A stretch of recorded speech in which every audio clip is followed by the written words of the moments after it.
On behalf of the American people, including Muslim communities in all 50 states, I want to extend best wishes to Muslims in America and around the world. Ramadan Kareem.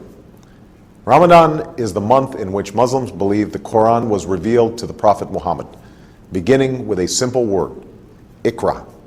It is therefore a time when Muslims reflect upon the wisdom and guidance that comes with faith, and the responsibility that human beings have to one another and to God. Like many people of different faiths who've seen Ramadan through our communities and families, I know this to be a festive time, a time when families gather and meals are shared. But I also know that Ramadan is a time of intense devotion and reflection, a time when Muslims fast during the day and perform Taraweeh prayers at night, reciting and listening to the entire Quran over the course of the month. These rituals remind us of the principles that we hold in common and Islam's role in advancing justice, progress, tolerance, and the dignity of all human beings. For instance, fasting is a concept shared by many faiths, including my own Christian faith, as a way to bring people closer to God and to those among us who cannot take their next meal for granted. And the support that Muslims provide to others recalls our responsibility to advance opportunity and prosperity for people everywhere. For all of us must remember that the world we want to build and the changes that we want to make must begin in our own hearts and our own communities. This summer, people across America have served in their communities, educating children, caring for the sick, and extending a hand to those who have fallen on hard times. Faith-based organizations, including many Islamic organizations, have been at the forefront in participating in this summer of service. And in these challenging times, this is a spirit of responsibility that we must sustain in the months and years to come. Beyond America's borders, we're also committed to keeping our responsibility to build a world that is more peaceful and secure. That's why we're responsibly ending the war in Iraq. That's why we are isolating violent extremists while empowering the people in places like Afghanistan and Pakistan. And that is why we strongly and actively support a two-state solution that recognizes the rights of Israelis and Palestinians to live in peace and security.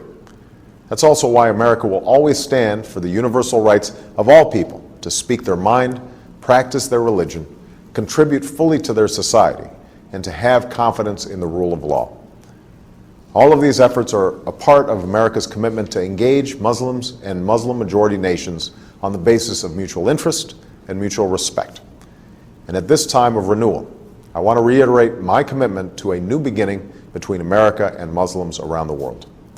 As I said in Cairo, this new beginning must be borne out in a sustained effort to listen to each other, to learn from each other, to respect one another, and to seek common ground. I believe an important part of this is listening. And in the last 2 months, American embassies around the world have reached out not just to governments, but directly to people in Muslim-majority countries. And from around the world, we have received an outpouring of feedback about how America can be a partner on behalf of people's aspirations. We have listened, and like you, we are focused on pursuing concrete actions that will make a difference over time, both in terms of the political and security issues that I've discussed, and in the areas that you have told us will make the most difference in people's lives. These consultations are helping us implement the partnerships that I called for in Cairo, to expand education exchange programs, to foster entrepreneurship and create jobs, and to increase collaboration on science and technology while supporting literacy and vocational learning.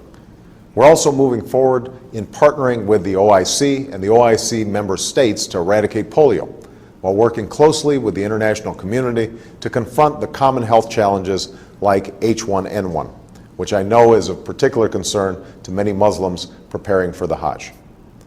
All of these efforts are aimed at advancing our common aspirations, to live in peace and security, to get an education and to work with dignity, to love our families, our communities, and our faith. It will take time and patient effort. We cannot change things overnight, but we can honestly resolve to do what must be done while setting off in a new direction toward the destination that we seek for ourselves and for our children. That is the journey that we must travel together. I look forward to continuing this critically important dialogue and turning it into action. And today, I want to wish Muslims across America and around the world a blessed month as you welcome the beginning of Ramadan. May God's peace be upon you.